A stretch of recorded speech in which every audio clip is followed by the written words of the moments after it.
Bienvenue à Voix de l'innovation, une émission podcast de Équité où nous explorons les idées qui façonnent les passionnés du développement logiciel sur mesure. Je suis Romain Rosvik et aujourd'hui nous allons rencontrer des personnes extraordinaires dont leur passion a transformé leur manière de travailler et d'innover. Nous sommes en édition spéciale Claude Nord Lille 2024.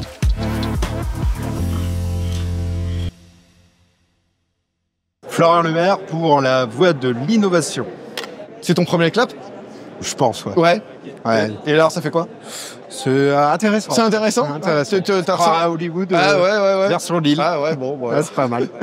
Merci d'avoir accepté l'invitation, Florian. Avec plaisir. C'est très gentil. Alors nous, on se connaît un petit peu, on a travaillé aussi ensemble. Et alors pour ceux qui ne te connaissent pas, Florian, tu fais quoi dans la vie ? Du coup, moi, c'est Florian Lemaire. Je suis cofondateur de la société JetDev avec Théo et William. Et à côté de mon rôle de cofondateur, je suis aussi tech lead backend. D'accord. Actuellement, je ne vais plus en mission puisque je travaille sur la Jet Factory. C'est une nouvelle offre qu'on a développée Super. Chez JetDev pour justement aider les plus petites sociétés à innover. Donc on accompagne des startups, des scale-up, des PME, des TPE. Ça nous diversifie un peu des grands groupes. Et du coup, moi, sur ce pôle Jet Factory, du coup, je suis lead back-end. Ok. Donc je développe encore beaucoup. Je fais monter en compétences nos alternants. Du coup, moi, sur la partie back-end, beaucoup de Spring. Et je fais aussi des remises à niveau pour certains collabs qui nous rejoignent et qui vont aussi aller en régie. Ça me permet de leur faire des remises à niveau sur Spring, sur Java, sur la gestion des bases de données. Enfin, vraiment tout ce qui concerne les back-end de nos applications. En tout cas, t'as pas l'air de t'ennuyer. Ah non, je m'ennuie pas du tout. Bon, j'aimerais bien m'ennuyer un tout petit peu de temps en temps, mais je m'ennuie pas, non, pas du tout. Et ça fait combien de temps que tu es dans ce domaine professionnel ? Dans l'informatique globale depuis 2015. D'accord. Donc ça fait 9 ans. J'ai monté JetDev en 2017, donc il y a 7 ans. Et je suis à la Jet Factory depuis 2022, donc ça fait 2 ans. D'accord. Voilà. Un beau petit parcours là pour l'instant. Un beau petit parcours, ouais, ça commence à... Ça passe vite en même temps. Vite. Quand on s'amuse, ça passe vite. Et donc dans tout ce parcours-là, on reviendra un petit peu après. Qu'est-ce qui a été l'élément déclencheur, quelle a été la genèse en fait chez toi pour dire ouais, c'est dans la tech, c'est dans le code, c'est peut-être même dans le développement que je vais m'épanouir et faire ma carrière. Quel était le déclic ? Alors, vrai déclic, je vais y arriver après. De base, j'ai toujours été passionné de technologie. D'accord. Donc ça m'a toujours attiré depuis que je suis tout petit.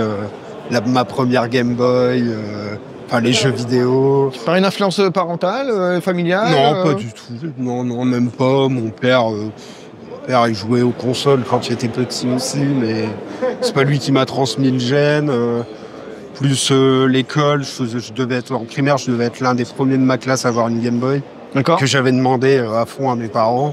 Après, tout le monde en avait une, et puis ça a été la folie avec Pokémon. Tout le monde avait une Game Boy, on s'est changé des Pokémon via nos Game Boy. Après, en grandissant, ça a continué côté tech, pas que les jeux vidéo. Je m'intéressais vraiment à tout, même à l'électronique. J'ai fini le lycée, j'ai fait un bac S. Ouais. Je savais pas quoi faire. En fait, je savais pas ce que je voulais faire précisément. Du coup, on m'a conseillé de partir en prépa. Donc tu avais un certain niveau quand même. Oui, j'avais un bon niveau, surtout en maths et physique. Donc en fait en S, du coup mes profs m'ont conseillé d'aller en prépa.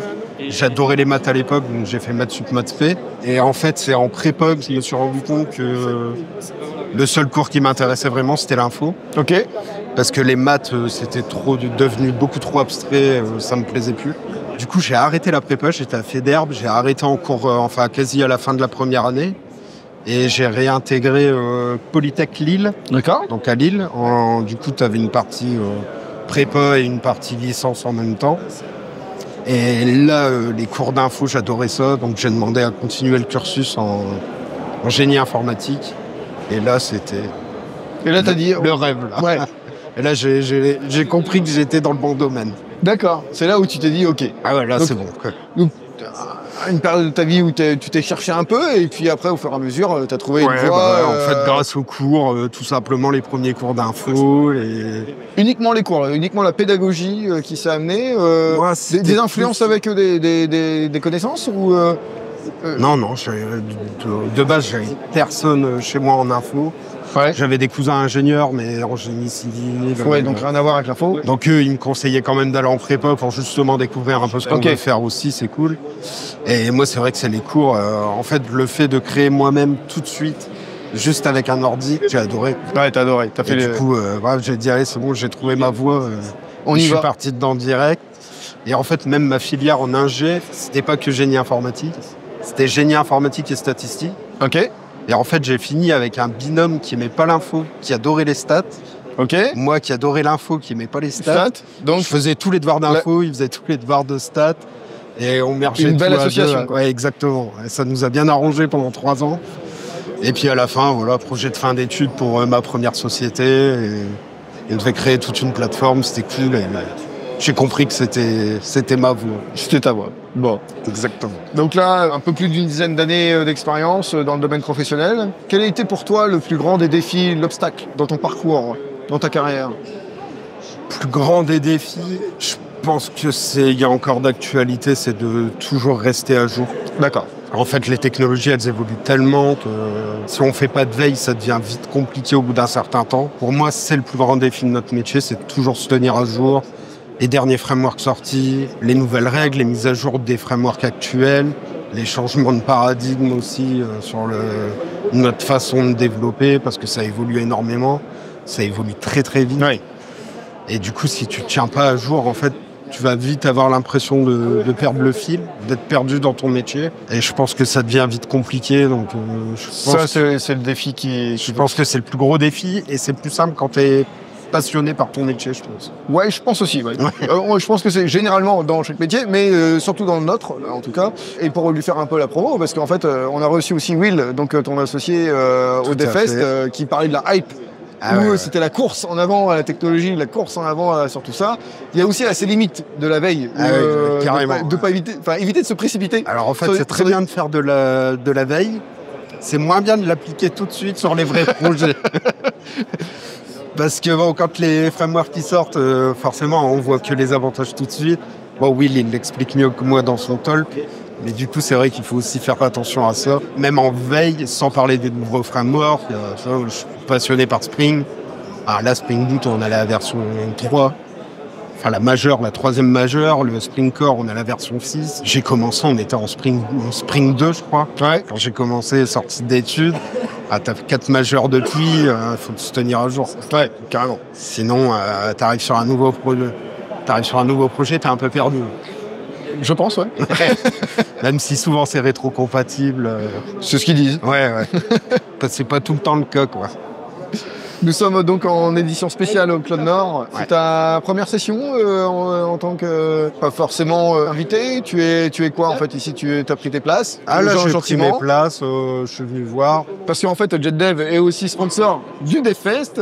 Ils sont pas là, donc ils nous manquent. Bon, c'est tout. J'espère que l'année prochaine, ils seront avec nous. Et donc là, tu es venu comme ça parce qu'en fait, tu as vu qu'il y avait... en fait, j'avais vu la liste des talks, j'avais vu qu'il y avait pas mal de code en fait. Et en fait, de base, je pensais que c'était réservé à tout ce qui était un peu cloud, DevOps. En fait, pas du tout. Non. Enfin, il y a plein de choses en relation avec, mais je pense, ouais. Mais pas que. Et là, je me suis dit, c'est l'occasion de jamais. Ouais, on prend les places, on y va. On est 4 de la boîte là. Ouais. Donc il y a Will, c'est 4 tech leads de la boîte. Là.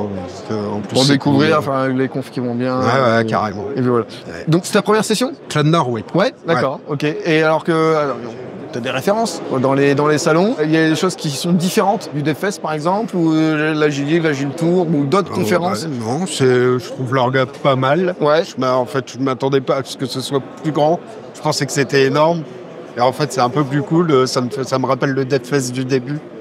Plus petit, plus familial, même si ça reste familial le DevFest. J'adore aller au DevFest. Ouais, mais on n'est pas sur le même trafic. Mais c'est vrai que maintenant qu'on est au Grand Palais, c'est plus la même dimension. Et là, c'est vrai que c'est cool. On voit les copains. C'est ça. Ouais, c'est ça. Donc tu vas chercher un peu de. Puis les confs, elles sont d'un très bon niveau. T'as vu quand même Ubisoft et machin qui sont là, donc c'est quand même cool d'avoir ce genre de personnes. Je reviendrai. Ok. On va finir par prendre un stand ici aussi. Je pense. Allez, on fera un truc. Merci beaucoup, ainsi s'achève le podcast. En tout cas, merci beaucoup d'avoir accepté l'invitation. Merci à toi. Et nous, on se retrouve au prochain épisode. Ciao, ciao. Merci. Merci d'avoir écouté Voix de l'innovation. Nous espérons que vous avez trouvé cette conversation inspirante. Suivez-nous sur vos plateformes de podcast préférées pour ne pas manquer nos prochaines émissions avec de nouvelles personnes passionnées de développement logiciel.